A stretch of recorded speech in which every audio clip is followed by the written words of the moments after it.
ಅಡಿಕೆ ತೋಟದಲ್ಲಿ ಈಲ್ಡ್ ಕಡಿಮೆ. ಯಾಕೆ ಕಡಿಮೆ ಅಂತ ಹೇಳಿದ್ರೆ ಬೇಸಿಗೆಯಲ್ಲಿ ನೀರು ಕೊಡಬೇಕಾಗ್ತದೆ. ಬೇಸಿಗೆಯಲ್ಲಿ ನೀರು ಕೊಡಬೇಕಾಗ್ತದೆ. ನೀರು ಕೊಟ್ಟೆ ನೀನು ಸ್ಟ್ರೆಸ್ ಕೊಡುದು ಅಂತ ಹೇಳಿದ್ರೆ ನಾವು ಅದಕ್ಕೆ ಫುಡ್ ತಗೊಳ್ಳಿಕ್ಕೆ ಬಿಡಬಾರ್ದು. ചെയ്യണമെന്നുണ്ട് നമുക്ക് ജൈവ തന്നെ ചെയ്യണോ വിഷം വേണ്ട എല്ലാ ക്ലാരിറ്റി ഉണ്ട്, അതിന് മൂവ്മെൻറ്റ് എല്ലാം ഉണ്ട്. ഒരു സിസ്റ്റമാറ്റിക് ആയിട്ട് എങ്ങനെ ചെയ്യണം ഇയാൾ പറഞ്ഞു കൊടുത്തിട്ടുണ്ട്. ഇയാളുടെ ചാനലിൽ അത് എല്ലാം ഉണ്ട്. ಸ್ವಲ್ಪ ಪ್ರೂನಿಂಗ್ ಎಲ್ಲ ಕಷ್ಟ ಆದ್ರೂ ಬೇರೆ 10 ಕಾಡು ಮರಗಳನ್ನು ಹಾಕಬೇಕು, ಒಂದು 10 ಹಣ್ಣಿನ ಗಿಡವನ್ನು ಹಾಕಬೇಕು. ಅಂದ್ರೆ ಹಣ ಮಾಡ್ಲಿಕ್ಕೆ ಧೂಪದ ಹತ್ತರು ಕಾಳುಮೆಣಸು, ಮತ್ತೆ ಪ್ರಕೃತಿ ಉಳಿಸ್ಲಿಕ್ಕೆ ಬೇರೆ 10-20 ಗಿಡಗಳು. ಸ್ಟ್ರೆಸ್ ಟೈಮಲ್ಲಿ ಗಿಡ ಉಳಿಬೇಕು, ನೆಕ್ಸ್ಟ್ ಇಯರ್ ಫಸಲು ಬರಬೇಕು, ಮೇಲೆ ನೆರಳು ಬೇಕು. ಸಿಮೆಂಟ್ ಕಂಬ ಮೇಲೆ ನೆರಳು ಕೊಡ್ತದ ಇಲ್ಲ, ಮತ್ತೆ ನಮಗೆ ಫಸಲು ಜಾಸ್ತಿ ತೆಗಿಲಿಕ್ಕೆ ಆಗ್ತದ ಇಲ್ಲ. 5ರಿಂದ 7, 10 ವರ್ಷ ಪೈಯನ್ ಒಳ್ಳೆ ಎಲೆ ಬರುತ್ತೆ, ಎಲೆ ತುಂಬ ಗರ್ತಿತ್ತು. ಒಮ್ಮೆ ಗಿಡ ದಪ್ಪ ಆಗಲಿಕ್ಕೆ ಮರ ಆಗುವ ಸಮಯದಲ್ಲಿ ಅದರ ಎಲೆ ಮೇಲಿನ ಎಲೆ ಕಡಿಮೆ ಆಗ್ತಾ ಬರುತ್ತೆ.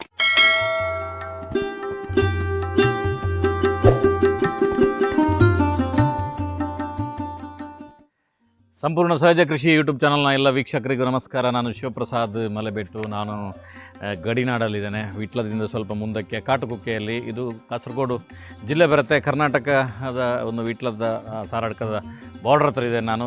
ವಿಶೇಷವಾಗಿ ಇವತ್ತು ಕಾಳುಮೆಣಸು ನೆಡುವಂಥ ಪ್ರಕ್ರಿಯೆಗಳು ದೊಡ್ಡ ಪ್ರಮಾಣದಲ್ಲಿ ಮಳೆಗಾಲ ಪ್ರಾರಂಭ ಆಗ್ತದೆ. ಈ ಸಂದರ್ಭದಲ್ಲಿ ಕೆಲವರು ಪಯ್ಯಾಣಿ, ಕೆಲವರು ಧೂಪ, ಇನ್ನು ಕೆಲವರು ಸಿಮೆಂಟಿನ ಕಂಬಗಳು, ಇನ್ನೊಂದು ಅಡಿಕೆ, ಬೇರೆ ಬೇರೆ ಮರಗಳಲ್ಲಿ ನೆಡುವಂಥ ಪ್ರಕ್ರಿಯೆಗಳು ನೀವೆಲ್ಲರೂ ಕೂಡ ನೋಡಿರ್ಬೋದು. ಅಂಥದ್ರಲ್ಲಿ ಇವತ್ತು ನಾನು ಯಾವ ಕಂಟೆಂಟ್ ನಿಮಗೆ ಕೊಡ್ಲಿಕ್ಕೆ ಬಂದಿರೋದು ಹೇಳಿದ್ರೆ, ಇದಕ್ಕಿಂತ ಮೊದಲು ಒಂದು ಅತ್ಯುತ್ತಮವಾಗಿರುವಂಥ ಕಾಳು ಮೆಣಸಿನ ಕೃಷಿಯಲ್ಲಿ ನಾವು ಮಾಡುವಂಥ ತಪ್ಪುಗಳು ಅನ್ನುವಂಥ ವಿಷಯವನ್ನು ಜನರನ್ನು ಅವೇರ್ನೆಸ್ ಮಾಡುವಂಥ ಒಂದು ವಿಡಿಯೋನ ಹಾಕಿದ್ದೆ. ಮನೀಶ್ ಗಾಂಭೀರ್ ಅಂತೇಳಿ ನಿಮ್ಗೆ ಗೊತ್ತಿದೆ.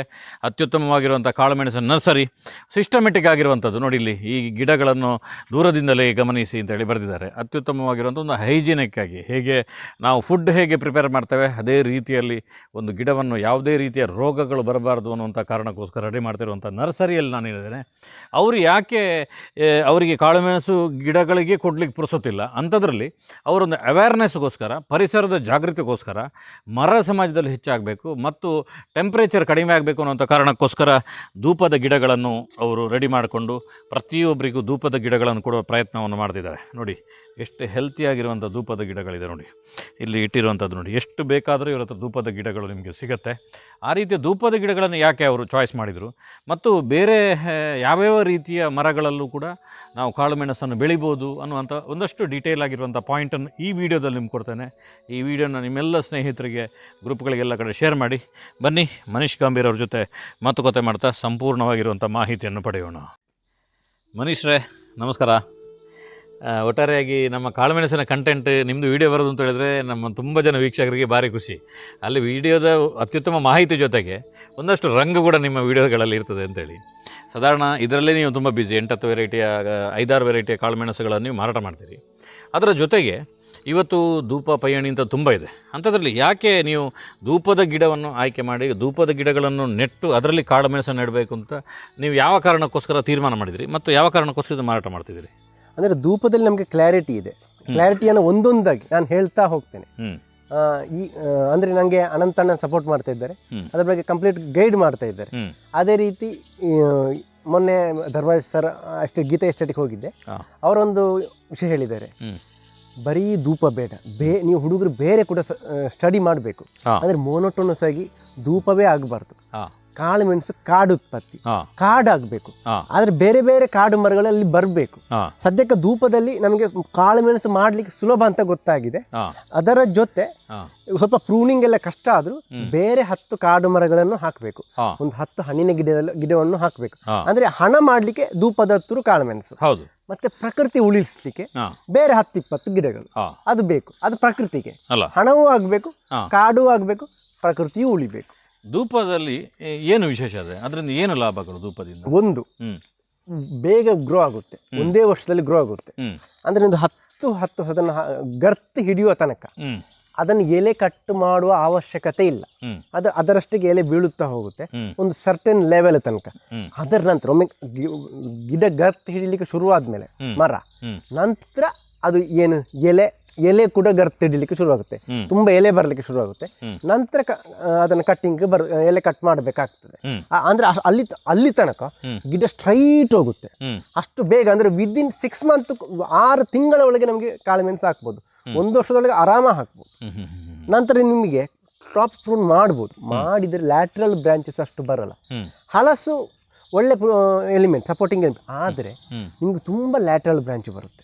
ನಿಮ್ಗೆ ಹಲಸನ್ನ ನೋಡಿ ಹತ್ತಿರ ಹಾಕಿದ್ರೆ ಅಷ್ಟು ಪ್ರೂನಿಂಗ್ ಸಮಸ್ಯೆ ಬರಲ್ಲ. ಹಲಸು ಕೂಡ ಹಾಕ್ಬೋದು, ಅಂದ್ರೆ ದೂರ ಹಾಕಿದ್ರೆ ಹಲಸಿಗೆ ಗೆಲ್ಲು ಎಲೆ ಜಾಸ್ತಿ ಬರುತ್ತೆ. ಎಕರೆಗೆ ಒಂದು 5-6 ಹಲಸು ಹಾಕ್ಬೋದು. ಬೇಕು ನಮ್ಗೆ ಕಾಡು ಮರ ಬೇಕು, ಈ ಧೂಪ ಬೇಕು, ಎಲ್ಲ ಬೇಕು. ಮತ್ತೆ ಇದು ಪಯ್ಯಾನಿ ಇದೆಯಲ್ಲ, ಪಯ್ಯಾನಿ ಇದು ಧೂಪ ಪಯ್ಯಾನಿ ಸ್ವಲ್ಪ ಆಪೋಸಿಟ್ ಇಫೆಕ್ಟ್. ಪಯ್ಯಾನಿ ಮೊದಲು, ಯಾಕಂದ್ರೆ ನಾವೆಲ್ಲ ಅದನ್ನು ನೋಡ್ತಾ ಇರ್ತೇವೆ, ನಮ್ಮ ಲೋಕಲ್ ಟ್ರೀಸ್ ಅಂತ ಹೇಳ್ಬೋದು, ಇಂಡಿಜಿನಿಯಸ್ ಪ್ಲಾಂಟ್ಸ್. ಪಯ್ಯಾನಿ ಕೂಡ ನಮ್ಗೆ ಬೇಕಾದಷ್ಟು ಉಂಟು ನಮ್ಮಲ್ಲಿ. ನಮ್ಮ ಈ ತುಳುನಾಡಲ್ಲಿ ಬೊಂಡು ಮರ ಹೇಳ್ತೇವೆ, ಬೇಕಾದಷ್ಟು ಉಂಟು ಪಯ್ಯಾನಿ. ಏನ್ ಗೊತ್ತಾ, ಪಯ್ಯಾನಿಯಲ್ಲಿ ಇನಿಷಿಯಲ್ ಸ್ವಲ್ಪ ಅಂದ್ರೆ 5ರಿಂದ 7-8 10 ವರ್ಷ ಪಯ್ಯಾನಿ ಒಳ್ಳೆ ಎಲೆ ಬರುತ್ತೆ, ಎಲೆ ತುಂಬಾ ಗರ್ತೈತೆ. ಒಮ್ಮೆ ಗಿಡ ದಪ್ಪ ಆಗಲಿಕ್ಕೆ ಮರ ಆಗುವ ಸಮಯದಲ್ಲಿ ಅದರ ಎಲೆ, ಮೇಲಿನ ಎಲೆ ಕಡಿಮೆ ಆಗ್ತಾ ಬರುತ್ತೆ. ಅದು ಪಯ್ಯಾನಿಯಲ್ಲಿ ಸಮಸ್ಯೆ. ನಂತರ ಈಗ ನೋಡಿ, ನಮ್ಗೆ ಕಾಳು ಮೆಣಸಲ್ಲಿ ಧೂಪ ತಗೊಳ್ಳಿಕ್ಕೆ ಕಾರಣ ಈಲ್ಡ್ ಮತ್ತೆ ಮೇಂಟೆನೆನ್ಸ್ ಸುಲಭ. ಸಿಲ್ವರ್ ಅಲ್ಲಿ ತುಂಬಾ ಗಟ್ಟಿ ಮರ, ಪ್ರೂನಿಂಗ್ ಕಷ್ಟ ಆಗ್ತದೆ. ಯಾವುದು ಸಿಲ್ವರ್ ಅಂದ್ರೆ ನಿಮಗೆ ಒಂದು ಮರ ಪ್ರೂನಿಂಗ್ ಮಾಡ್ಲಿಕ್ಕೆ ಚಾಕು ಸಹ ಹೇಳೋ ಪಕ್ಕ ಮಿನಿಮಮ್ 500 ರೂಪಾಯಿ ಖರ್ಚು. ಧೂಪದಲ್ಲಿ ಆ ಖರ್ಚಿಲ್ಲ, ಗೊತ್ತಾಯ್ತಾ? ಇನ್ನು ಈಲ್ಡ್ ವಿಷಯಕ್ಕೆ ಬರು. ನಮ್ಮ ಕಾಳು ಮೆಣಸಲ್ಲಿ ಧೂಪ ಯಾಕೆ ಸೆಲೆಕ್ಟ್ ಮಾಡಿದ್ದು? ಈಲ್ಡ್ನ ವಿಷಯದಲ್ಲಿ. ಅಂದ್ರೆ ನಮಗೆ ಹಣ ಆಗಬೇಕು, ಒಂದು ಒಳ್ಳೆ ರೀತಿಯಲ್ಲಿ ಹಣ ಆಗಬೇಕು. ಅದಕ್ಕೋಸ್ಕರ ಕಾಡಿನ ಜೊತೆ ಹಣ ಆಗಬೇಕು. 2 ಕಾನ್ಸೆಪ್ಟ್. ಫಸ್ಟ್ ಕಾನ್ಸೆಪ್ಟ್ ಸ್ಟ್ರೆಸ್ ಕೊಡಬೇಕು. ಸ್ಟ್ರೆಸ್ ಕೊಟ್ರೆ ಈಲ್ಡ್ ಜಾಸ್ತಿ. ಅಡಿಕೆ ತೋಟದಲ್ಲಿ ಈಲ್ಡ್ ಕಡಿಮೆ. ಯಾಕೆ ಕಡಿಮೆ ಅಂತ ಹೇಳಿದ್ರೆ ಬೇಸಿಗೆಯಲ್ಲಿ ನೀರು ಕೊಡಬೇಕಾಗ್ತದೆ. ಬೇಸಿಗೆಯಲ್ಲಿ ನೀರು ಕೊಡಬೇಕಾಗ್ತದೆ. ನೀರು ಕೊಟ್ಟರೆ, ಸ್ಟ್ರೆಸ್ ಕೊಡುದು ಅಂತ ಹೇಳಿದ್ರೆ ನಾವು ಅದಕ್ಕೆ ಫುಡ್ ತಗೊಳ್ಳಿಕ್ಕೆ ಬಿಡಬಾರ್ದು. ಆ ಟೈಮಲ್ಲಿ ಅಡಿಕೆಯಲ್ಲಿ ಅಂದ್ರೆ ಫಿಲ್ಟರ್ಡ್ ಸನ್ಲೈಟ್ ಬರುತ್ತೆ, ಅಂದ್ರೆ ಅಷ್ಟು ಅಂದ್ರೆ ಕಂಪ್ಲೀಟ್ ಆಗಿ ಅದು ಕವರ್ ಆಗಲ್ಲ. ಬೇಸಿಗೆ ಆಗಲಿ ಮಳೆಗಾಲ ಆಗಲಿ ಒಂದು ಕಂಪ್ಲೀಟ್ ಶೇಡು ಬರಲ್ಲ, ಕಂಪ್ಲೀಟ್ ಬಿಸಿಲು ಬೀಳಲ್ಲ. ಆ ತರ ಇದ್ರಲ್ಲಿ ಹಾಗಲ್ಲ. ಇದ್ರಲ್ಲಿ ಇದು ನಿತ್ಯ ಹರಿದ್ವರ್ಣ ಮರ, ಧೂಪ ಅಂದ್ರೆ ಆ ಲೆವೆಲ್ಗೆ ಕಾಡು ಹಸಿರು ಕೊಡುತ್ತೆ. ಅಂದ್ರೆ ಬೇಸಿಗೆಗಾಲದಲ್ಲಿ ಕಂಪ್ಲೀಟ್ ಹಸಿರಾಗಿರುತ್ತೆ, ಒಂದು ಕಾಡಿನ ತರ ಇರುತ್ತೆ. ಆವಾಗ ನಮಗೆ ನೆರಳು ಬೇಕು. ಆವಾಗ ಯಾಕೆ ಬೇಕು ಅಂತ ಹೇಳಿದ್ರೆ, ಆಫ್ಟರ್ ಹಾರ್ವೆಸ್ಟಿಂಗ್ ಒಂದು ಸಾಧಾರಣ 4ರಿಂದ 6 ವಾರ, 4 ವಾರ ಅದು ನಮ್ಗೆ ಡಿಪೆಂಡ್ಸ್. ನಾವು ಗಿಡಕ್ಕೆ ಫುಡ್ ತಗೊಳ್ಳಕ್ಕೆ ಬಿಡಬಾರ್ದು. ಯಾವತ್ತೂ ನೀರು ಕೊಡುದು ನಿಲ್ಲಿಸಬೇಕು. ನೀರು ಕೊಡುವುದನ್ನು ನಿಲ್ಲಿಸಿದಾಗ ಅದ್ರ ಫುಡ್ ಯಾವಾಗಲೂ ಸೋಲ್ಯುಬಲ್ ಫಾರ್ಮ್ ಅಲ್ಲಿ ತಗೊಳ್ಳೋದು. ಆ ಇನ್ಸೋಲ್ಯುಬಲ್ ಫಾರ್ಮ್ ಗಟ್ಟಿ ಘನ ಆಹಾರ ಅದನ್ನ ಅಬ್ಸಾರ್ಬ್ ಮಾಡುವುದಿಲ್ಲ ಯಾವುದು ಗಿಡ. ನಾವು ನೀರು ಕೊಡದಿದ್ರೆ ಫುಡ್ ಅಬ್ಸಾರ್ಬ್ ಘನ ಆಹಾರ ಅಬ್ಸಾರ್ಬ್ ಆಗುವುದಿಲ್ಲ. ಆವಾಗ ಕಂಪ್ಲೀಟ್ ಮೇಲೆ ನೆರಳು ಬೇಕು. ಆ ನೆರಳು ಪಯ್ಯಾನಿಯಲ್ಲಿ ಸಿಗುವುದಿಲ್ಲ. ಯಾವಾಗ? ಆಗ ಡಬಲ್ ಸ್ಟ್ರೆಸ್ ಆಗುತ್ತೆ. ನೆಕ್ಸ್ಟ್ ಇಯರ್ ಈಲ್ಡ್ ಅಲ್ಲ, ಗಿಡನೇ ಇರಲ್ಲ. ಈ ಸ್ಟ್ರೆಸ್ ಕಾನ್ಸೆಪ್ಟ್ ಇರುತ್ತೆ, ರಿಪ್ರೊಡಕ್ಟಿವ್ ಗ್ರೋತ್ ಇರಲ್ಲ. ಕಾಳು ಮೆಣಸಲ್ಲಿ ನಿಮಗೆ ಈಲ್ಡ್ ಬೇಕಾ, ಹಣ ಮಾಡಬೇಕಾ, ಸ್ಟ್ರೆಸ್ ಕಾನ್ಸೆಪ್ಟ್ ತುಂಬಾ ಇಂಪಾರ್ಟೆಂಟ್. ನಿಮಗೆ ವೆಜಿಟೇಟಿವ್ ಗ್ರೋತ್ ಇರುತ್ತೆ, ಅಡಿಕೆಯಲ್ಲಿ ವೆಜಿಟೇಟಿವ್ ಗ್ರೋತ್ ಬೇಕಾದಷ್ಟು ಇರುತ್ತೆ, ಆದ್ರೆ ಈಲ್ಡ್ ಇರಲ್ಲ. ನಿಮಗೆ ಬೇಕಿರೋದು ಹಣ, ಅಂದ್ರೆ ಕಾಡಿನ ಜೊತೆ ಹಣ, ಕಾಡು ಮರದ ಜೊತೆ ಪ್ರಕೃತಿಯ ಜೊತೆ ಹಣವೂ ಆಗ್ಬೇಕು, ಕಾಳು ಮೆಣಸು ಆಗ್ಬೇಕು. ಬರೀ ಎಕರೆಗೆ 200-300 kg ಅಲ್ಲ, ಮಿನಿಮಮ್ 1 ಟನ್ ಆಗ್ಬೇಕು. ಈಗಿನ ರೇಟಲ್ಲಿ ಒಂದು ಎಕರೆಗೆ ಒಂದು ಮಿನಿಮಮ್ 6-7 ಲಕ್ಷ ಆಗ್ಬೇಕು. ಸರಿ ಎಕ್ಸಿಕ್ಯೂಟ್ ಮಾಡಿದ್ರೆ 2 ಟನ್ ಚಂದ್ರ P9 ನಲ್ಲಿ 2 ಟನ್ ಆಗುತ್ತೆ ಪ್ರತಿ ವರ್ಷ. ಅದನ್ನ ನೆನಪಿಟ್ಟುಕೊಳ್ಳಿ. 1 ವರ್ಷ ಜಾಸ್ತಿ, ನೆಕ್ಸ್ಟ್ ವರ್ಷ ನಿಲ್ಲಲ್ಲ. ಪ್ರತಿ ವರ್ಷ ಒಂದೇ ರೀತಿ ಹಣ ಆಗ್ಬೇಕು. ಅದೇ ರೀತಿ ಇನ್ನೊಂದು ಕೇಳಿ, ಇಲ್ಲಿ ತನಕ ನಮಗೆ ಒಂದು ಸಮಸ್ಯೆ ಇತ್ತು, ಕಾಳು ಮೆಣಸು ಕೃಷಿ ಹೇಗೆ ಮಾಡ್ಬೇಕು ಗೊತ್ತಿರ್ಲಿಲ್ಲ. Venugopal sir, Shashikumar sir, Chacko sir, ತುಂಬಾ ಜನ ಇದ್ದಾರೆ. ಎಲ್ಲರಾದ್ರೂ ಹೇಳಿಕ್ಕೆ ಹೋದ್ರೆ ಅದ್ರ ಬೇಡ, ಲೈನ್ ತುಂಬಾ ಆಗುತ್ತೆ. ಇವರೆಲ್ಲ ಒಂದು ಕೊಟ್ಟ ಕ್ಲಾರಿಟಿಯಿಂದಾಗಿ ನಮ್ಗೆ ಈಗ ಕೃಷಿ ಹೇಗೆ ಮಾಡ್ಬೇಕು ಗೊತ್ತಾಗಿದೆ. ಇನ್ನು ಬೇಕಿದ್ದು ಮನಸ್ಸು. ಯಾಕಂದ್ರೆ ನಮಗೊಂದು ಮನಸ್ಸು ಮತ್ತೆ ಕಾಳು ಮೆಣಸು ಆದಾಗಿ ಇಡ್ಲಿಕ್ಕೆ ಬೇಕಾದ ಗೋಡೌನ್. ಇಲ್ಲದ್ರೆ ನಾವು ಮಾರ್ಕೆಟ್ ಅನ್ನೇ ಕಂಟ್ರೋಲ್ ಮಾಡ್ಬೇಕು. ನೀವು ಮಾರ್ಕೆಟ್ ಅನ್ನ ಕಂಟ್ರೋಲ್ ಮಾಡ್ಬೇಕಾ, ನಿಮ್ಮಲ್ಲೊಂದು ಗೋಡೌನ್ ಬೇಕು. ಯಾಕಂದ್ರೆ 5 ವರ್ಷಕ್ಕೊಮ್ಮೆ ರೇಟ್ ಆಗ್ತದೆ. ಕಾಳು ಮೆಣಸು 10 ವರ್ಷ ಬೇಕಾದ್ರೆ ತೆಗೆದಿಡ್ಬೋದು. ಹೆದರಿಕೆ ಇಲ್ಲದೆ ಮಾರ್ಕೆಟ್ ಅನ್ನು ನೀವೇ ಕಂಟ್ರೋಲ್ ಮಾಡ್ಬೋದು. ಕರೆಕ್ಟ್. ಈಗ ಈ ಗಿಡಗಳ ಬದಲು ಸಿಮೆಂಟ್ ಕಂಬಗಳನ್ನೇ ಹಾಕಿ ನೆಡ್ಬೋದಲ್ಲ? ಈಗ ನೀವೇ ನೋಡ್ಕೊಳ್ಳಿ. ಈಗ ಸ್ಟ್ರೆಸ್ ಅಂತ ಹೇಳಿದೆ, ಸ್ಟ್ರೆಸ್ ಟೈಮಲ್ಲಿ ಗಿಡ ಉಳಿಬೇಕು, ನೆಕ್ಸ್ಟ್ ಇಯರ್ ಫಸಲು ಬರಬೇಕು, ಮೇಲೆ ನೆರಳು ಬೇಕು. ಸಿಮೆಂಟ್ ಕಂಬ ಮೇಲೆ ನೆರಳು ಕೊಡ್ತದೆ ಇಲ್ಲ. ಮತ್ತು ನಮಗೆ ಫಸಲು ಜಾಸ್ತಿ ತೆಗಿಲಿಕ್ಕೆ ಆಗ್ತದಾ? ಇಲ್ಲ. ಇಲ್ಲ. ಸ್ಟ್ರೆಸ್ ಎಕ್ಸಿಕ್ಯೂಟ್ ಆಗಲಿಕ್ಕೆ ಸಿಮೆಂಟ್ ಕಂಬದಲ್ಲೂ ಆಗೋದಿಲ್ಲ, ಅಡಿಕೆಯಲ್ಲೂ ಆಗೋದಿಲ್ಲ. ಆದ್ದರಿಂದ ಫಸಲು ಕಡಿಮೆ. ಕಾಳುಮೆಣಸು ಅಂದರೆ ಅದೊಂದು ಕಾಡು ಉತ್ಪತ್ತಿ. ನಮಗೆ ಅಲ್ಲಿ ಕಾಡಿನ ಆ ಒಂದು ಮೈಕ್ರೋ ಕ್ಲೈಮೇಟ್ ಸೆಟ್ ಆದರೆ ಮಾತ್ರ ಕಾಳುಮೆಣಸು ಆಗುತ್ತೆ. ಅಂದರೆ ಅದಕ್ಕೆ ರೋಗ ಬರುವ ಸಾಧ್ಯತೆ ಕಡಿಮೆ. ಈಗ ನೋಡಿ, ಆ ಒಂದು ಇದರಲ್ಲಿ ವರ್ಷಕ್ಕೆ ಟನ್ ಗಟ್ಟಲೆ ಎಲೆಗಳಿರುತ್ತೆ ಯಾವುದರ ಧೂಪದಲ್ಲಿ. ಅದು ಮಣ್ಣಿಗೆ ಬಿದ್ದಾಗ ನಾನು ಆಲ್ರೆಡಿ ಹಳೆ ವಿಡಿಯೋದಲ್ಲೆಲ್ಲ ಹೇಳಿದ್ದೇನೆ, ಅದು ಪ್ರತಿ ವಿಡಿಯೋದಲ್ಲೂ ಹೇಳ್ತೇನೆ, ಅದು ಹೇಳುವ ಅವಶ್ಯಕತೆ ಹೇಳ್ತಾನೂ ಇರ್ತೇನೆ. ಆರ್ಗ್ಯಾನಿಕ್ ಹ್ಯೂಮಸ್ ಜಾಸ್ತಿ ಆಗುತ್ತೆ. ಎಲೆ ಬಿದ್ದು ಬಿದ್ದು ಬಿದ್ದು ಮಣ್ಣಿನ ಏನು ಆ ಒಂದು ಕಂಟೆಂಟ್, ಮಣ್ಣಿನ ಭೌಗೋಳಿಕ ಪರಿಸ್ಥಿತಿಯೇ ಚೇಂಜ್ ಆಗುತ್ತೆ. ಆದ್ದರಿಂದ ನಾವು ಕಾಡು ಮಾಡಬೇಕು. ಈ ಇಂಥ ಗಿಡಗಳನ್ನು, ಇಂಥ ಮರಗಳನ್ನು ಜಾಸ್ತಿಯಾಗಿ ಬೆಳೆಸಬೇಕು. ಕಾಳು ಮೆಣಸಿಗೆ ನಾರ್ಮಲ್ ನೋಡಿ, ಈಗ ತಂಪಾಯ್ತು, ಈಗ ವಾತಾವರಣ ತಂಪಾಯ್ತು, ಮಳೆ ಬಂದು ತಂಪಾಯ್ತು. ನಾರ್ಮಲಿ ಒಂದು ಮಳೆ ತಂಪಾಗೋದು ಸಾಧಾರಣ ಮೇ ಎಂಡಿನ ನಂತರ ವಾತಾವರಣ ತಂಪಾಗುತ್ತೆ. ಈ ಟೈಮಿಗೆ ನಾವು ಈ ಏನು ನಮ್ಮ ಕಾಳುಮೆಣಸಿನ ಮರ ಸಪೋರ್ಟಿಂಗ್ ಎಲಿಮೆಂಟ್ ಇರುತ್ತೆ ಅದನ್ನು ಕಂಪ್ಲೀಟ್ ಪ್ರೂನ್ ಮಾಡಬೇಕು. ಕಾಳುಮೆಣಸಿನ ಗಿಡ ವಾತಾವರಣಕ್ಕೆ ಎಕ್ಸ್ಪೋಸ್ ಆಗಬೇಕು. ಬಿಸಿಲು ಬೇಕು ಅಂತಿಲ್ಲ, ಇದ್ದ ಎಕ್ಸ್ಪೋಸ್ ಆಗ್ಬೇಕು ಅಂತ ಹೇಳುದು ಹೊರಗಡೆ. ಅಂದ್ರೆ ಆ ಲೆವೆಲ್ಗೆ ಬಿಸಿಲು ಬೆಳಕು ಬೀಳಬೇಕು. ಬೆಳಕು ಇರುವ ಬೆಳಕು ಕಂಪ್ಲೀಟ್ ಟಾಪ್ ಎಕ್ಸ್ಪೋಸ್ ಆಗ್ಬೇಕು. ಹಾಗೆ ಎಕ್ಸ್ಪೋಸ್ ಆದ್ರೆ ಏನಾಗುತ್ತೆ, ಗಂಡು ಡ್ರಾಪ್ ಆಗಲ್ಲ. ಅಡಿಕೆಯಲ್ಲಿ ನೋಡಿ ಯಾವಾಗಲೂ ಒಂದೇ ರೀತಿ ಎಕ್ಸ್ಪೋಸ್ ಆಗೋದು, ಟಾಪ್ ಪ್ರೂನ್ ಮಾಡ್ಲಿಕ್ಕೆ ಆಗಲ್ಲ. ಆವಾಗ ಅಡಿಕೆಯಲ್ಲಿ ಕೆಲವೊಂದು ಟೈಮ್ ಕೆಲವೊಂದು ವೆರೈಟಿಗೆ ಎಸ್ಪೆಷಲಿ ಗಂಡು ಡ್ರಾಪ್ ಆಗುತ್ತೆ. ಎಸ್ಪೆಷಲಿ ಪಣಿಯೂರು ಒಂದಕ್ಕೆ ಆಗ ಗಂಡು ಡ್ರಾಪ್ ಆದ್ರೆ ಫೀಮೇಲ್ ಫ್ಲವರ್ ಮಾತ್ರ ಇರುತ್ತೆ, ಫ್ಲವರಿಂಗ್ ಸೆಟ್ ಆಗಲ್ಲ. ಅರ್ಥ ಆಯ್ತಾ? ಬರೀ ವೆಜಿಟೇಟಿವ್ ಸ್ಟೇಜ್ ಗೆರೆ ಮಾತ್ರ ಇರುತ್ತೆ, ಟೆನಿಕಲ್ಸ್ ಮಾತ್ರ ಇರುತ್ತೆ, ನೋಡ್ಲಿಕ್ಕೆ ಗಿಡ ಚೆನ್ನಾಗಿರುತ್ತೆ, ಗೆರೆ ಇರುತ್ತೆ, ಕಾಳು ಮೆಣಸು ಇರಲ್ಲ. ಅರ್ಥ ಆಯ್ತಾ? ಆದ್ರಿಂದ ಕಾಡು ಮರ ಯಾವಾಗಲೂ ಬೆಸ್ಟ್. ನಮ್ಗೆ ಇದನ್ನು ಕಡಿಲಿಕ್ಕೆ ಆಗುತ್ತೆ. ಹೌದು, ಗೊತ್ತಾಯ್ತಾ? ಬೇರೆ ಉಪಯೋಗಗಳು ಇದೆ. ಹಕ್ಕಿ ಪಕ್ಷಿಗಳು ಬಂದು ಗೂಡು ಕಟ್ತವೆ. ಹೌದು, ಬರಬೇಕು. ನಮ್ಮ ಹೆಸರಲ್ಲಿ ಈ ಪಟ್ಟೆ ನಮ್ಮ ಹೆಸರಲ್ಲಿ ಆದ್ರೆ ಅದು ನಿಜವಾಗಿ ಅಲ್ಲ. ಇದು ಭೂಮಿ ಇರೋದು ಎಲ್ಲರಿಗೋಸ್ಕರ. ನಾವು ಬದುಕಬೇಕು, ಅವರನ್ನು ಕಂಡು ಹೋಗಬೇಕು. ಹೌದು, ಖಾಲಿ 4 ಗಿಡ ಮಾಡಿ ಮಾರಿ ಬದುಕು ಅಲ್ಲ, ಇಡೀ ಗ್ಲೋಬಲ್. ಅಲ್ಲಿ ನಾವು ನಾನೆಲ್ಲ ಇಂಜಿನಿಯರಿಂಗ್ ಕಲ್ತಿದ್ದೇನೆ, ಅದರ ಸ್ಟಾರ್ಟ್ಅಪ್ ಇದೆ. ಒಂದು 4 ವರ್ಷ ಲೇಟ್ ಆದ್ರೂ ತೊಂದರೆ ಇಲ್ಲ, ಆದಷ್ಟು ಗಿಡ ಮಾರಬೇಕು, ಜನಗಳೆಲ್ಲ ರೀಚ್ ಆಗಬೇಕು. ಕರೆಕ್ಟ್.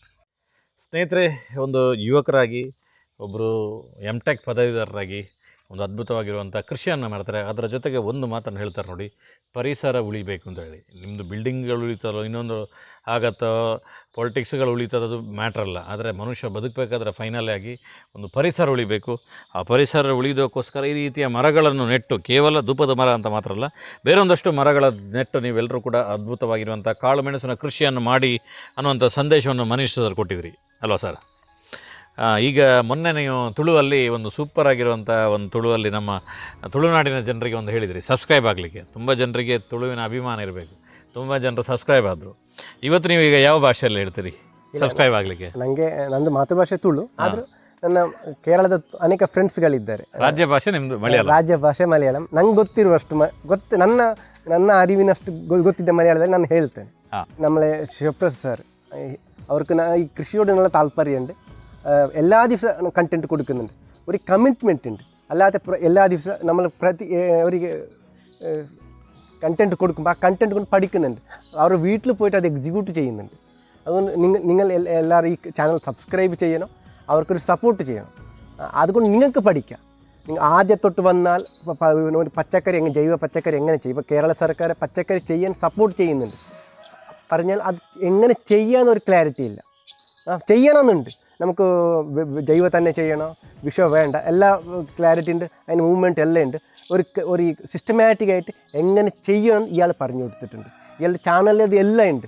ഒരു സീരീസ് ഉണ്ട്, നമ്മൾ വീട്ടിലേക്ക് ആവശ്യമുള്ള പച്ചക്കറി എങ്ങനെ ചെയ്യുക, ആ ഒരു സീരീസ് ഉണ്ട്. അതിൽ എത്ര ഒരു മോർ ദൻ 100 വീഡിയോ ഇയാൾ ചെയ്തിട്ടുണ്ട്. അത് ഫോളോ ചെയ്യുക, പഠിക്കുക.